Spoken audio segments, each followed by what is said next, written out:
Take a listen to Kathy Griffin on Jon Hamm. Case in point, a dinner at the legendary talent agent Sue Menger's house, in which I was privileged to be invited.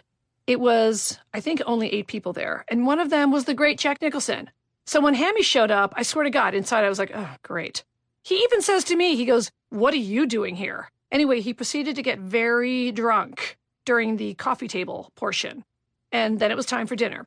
Sue sat Hammy next to me, which was uncomfortable, but I wasn't going to bother her. But at least Jack Nicholson was there, and I could focus on hopefully getting to know one of the great actors of our time.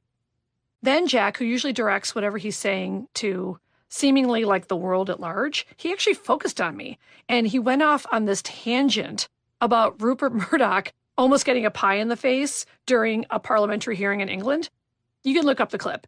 Anyway, I was asking Jack about why he was so interested in this, and he started doing an imitation of Murdoch, the right-wing media mogul, and I was in heaven.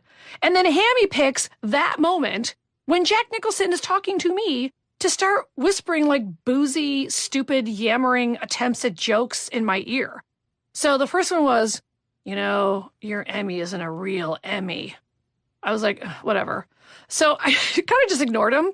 Then the next one, he just goes, "You're so old."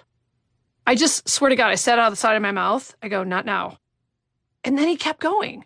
Stuff like, "Do you know how old you look?" Finally, I just fucking snapped. I just turned, I go, "Look, you can't keep up. You're outclassed. Zip it. Jack's talking." I love that anecdote because it ratifies everything we were just talking about on Monday or Tuesday rather, excuse me.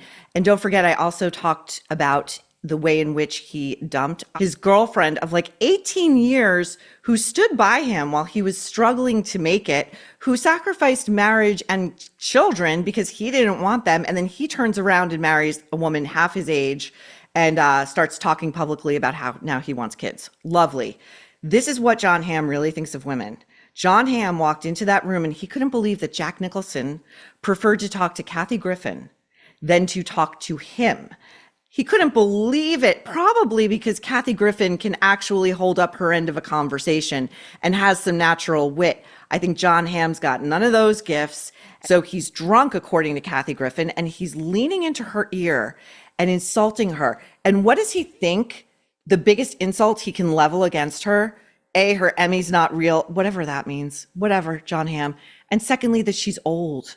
That she's old. Are you freaking kidding me?